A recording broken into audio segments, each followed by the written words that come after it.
Hi guys, and welcome to episode 15 of my our Mortal Runs review series. This week we'll be reviewing issue 15. This week comes with part 2 of the Sigmarite Mausoleum, or as it used to be known, the Garden of More. Not to be confused with the Garden of Less. Everything went wonky. You guys alright? Right. Let's look at the plastic first.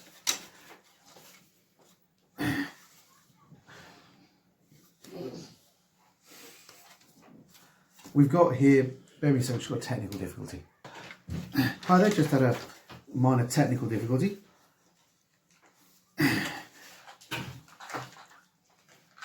Got some pretty awesome plastic here. It's dated 2010, so it's about a 10-year-old sculpt, so that's pretty cool.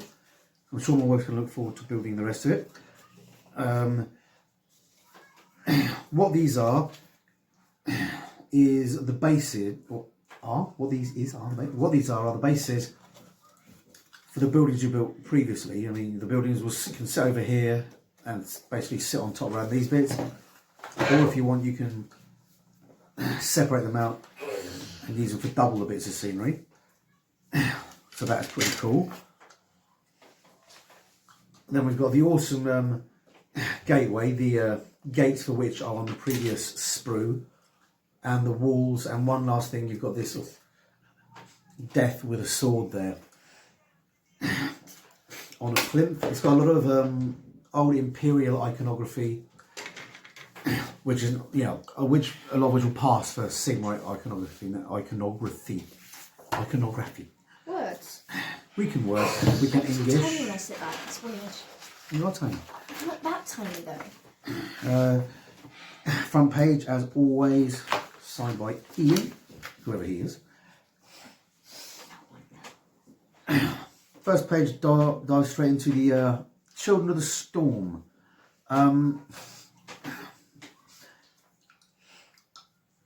Says here, there have been many occasions when the various Stormhosts have fought alongside one another, particularly during the Wargamer Wars. It is common to see Stormcast Eternals armoured in the various colours of different Stormhosts fighting shoulder to shoulder.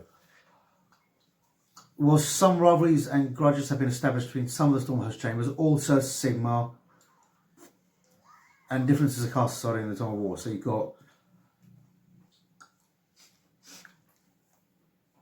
yet again, even more different storm hosts. You've got the Lightning Hawks, the Celestial Warbringers, the Anvils of Heldenhammer, and of course the Anvils of Heldenhammer twice. What? So you get even more information about that. Forged spirits, ancient heroes who died long ago. They're famed for their black armour. So yeah, they're really cool. The colours are so different. Weirdly enough, you're right. And that's over the knee, and that's You can't a tell. little bit, but not much. On Yeah. the shields in the waist, you can't. You've got two variants of the Anvils of Heldenhammer, which I suppose encourages you to vary what you're doing however you like. And you've got the Crimson Seraph, which are pretty cool as well. Go to the next page.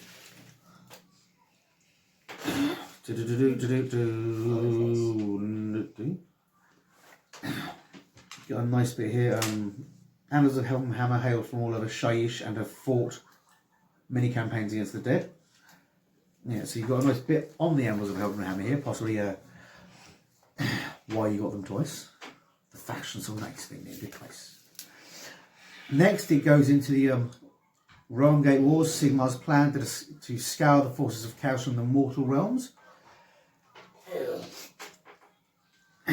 We've got a bit here going in what the Stormcast did and how they did it in more detail in the Realm Gate Wars.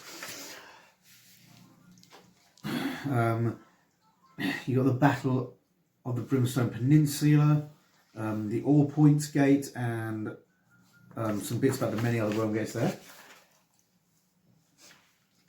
Next we go into Julia's favourite, the Flesh Eater Courts. which she's collecting on top of Yeah. the stuff from here. Because he doesn't have a little bit of flesh. Weird things. Yes.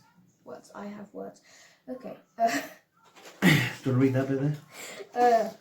Crazed flesh-eating cannibals, the ghouls of the flesh-eater courts, are led by powerful vampires whose abhorrent curse allows them to control their hungry minions. For some reason I couldn't say abhorrent. Yay. It goes into detail explaining the abhorrent curse and the flesh eater courts.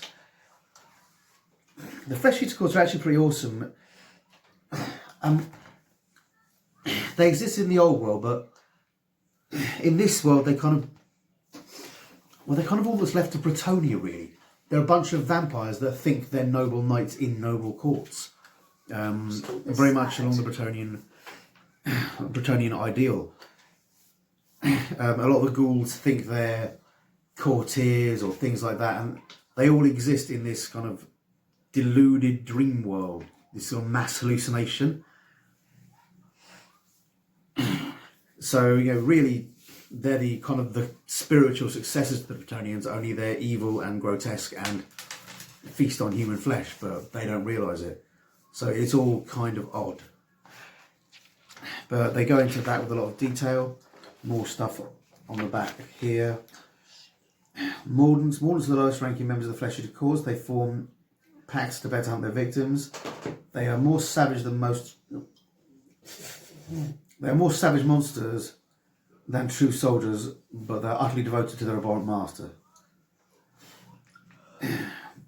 Courtiers. Mordants who impress their noble masters may find themselves invited to join the upper ranks to the abhorrent court.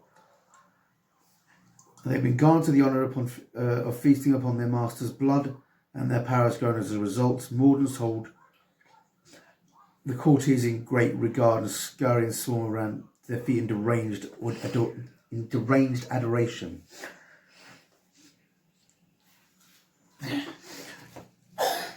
Yeah, you can see there, they're utterly bonkers. Completely doolally, but cool in a way. Well, we've got the Court of the Cannibal King. You can read that because it's about cannibals.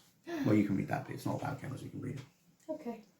The anvils of the Helden Hammer strike at the heart of the Flesh Eater Court, hoping to destroy the creatures once and for all. Yeah, so we've got another bit about the anvils fighting the Flesh Eater Court. From what I understand, the anvils have a long-going feud with the Flesh Eater Court, both coming from the Roman Shaish, both kind of rising to levels of higher beings, but the Flesh Eater Court is actually being a twisted mockery, and the Ambers of Heldenhammer kind of, at least in their minds, being the real thing, so that's pretty cool. On the next page, it gives some more about the Ambles and about the Retributors. Next, we're going to the How to Paint the Sigmaroid Mausoleum. Quick and easy paint guide.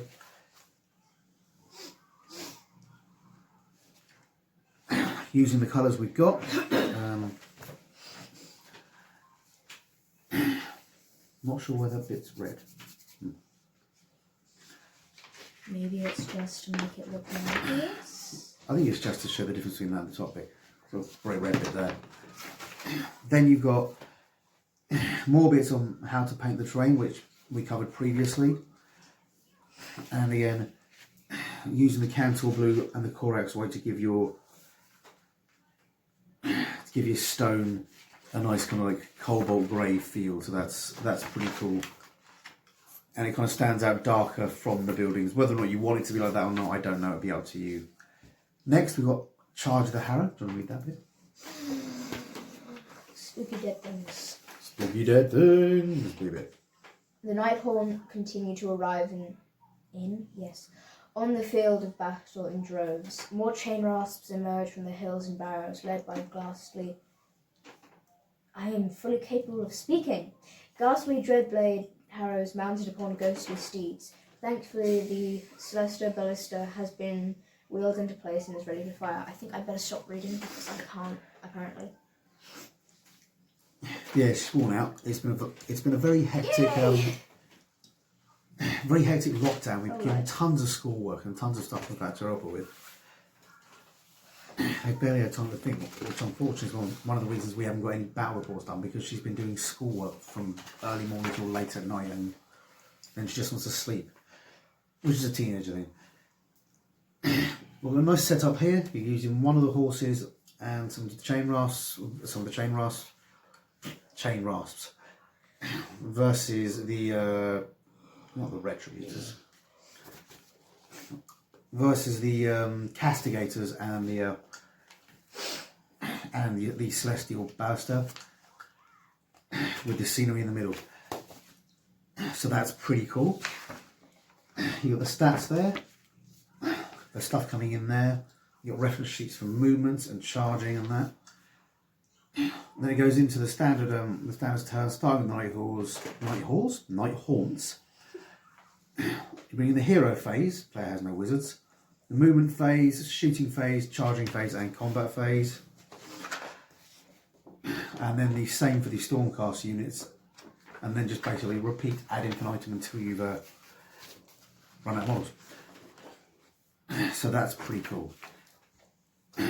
Okay, next week, or in 2 weeks' time, depending how long this thing holds, we have issue 16, which has some more Secretors and Castigators, which, as I mentioned last week, would bring them up to unit numbers that are the same or work in multiples of what's in the Stormhost book. So you can use them using the Stormhost battle tome if you wanted to. And when you've completed the army, at least you'll be able to use these guys in standard battles as well. Following that, we've got something that looks pretty cool, the Dreadsight Harridans, which are like undead ghosts with scythes on their hands. And long hair. If you're familiar with, sorry? Reminds of Balverines. Spikes, but yeah, looks a bit like Balverines from the Fable thing video game. The claws kind of remind me of some of the claws you get in Hormigons and Gene Cities in 40k. But that's another set of really cool models, which we'll be able to bring in. As I keep saying, we're hoping to try and get into some of the battles. We're hoping as school goes on and some of the teachers return, there's going to be less chance for them to write too much bloody homework, and we'll actually have time to do it. As I say, it's just been more work than they do at school, so yeah, pretty hectic. And then loads of other things that they're supposed to do on top of that, like her D&D and things like that. Okay,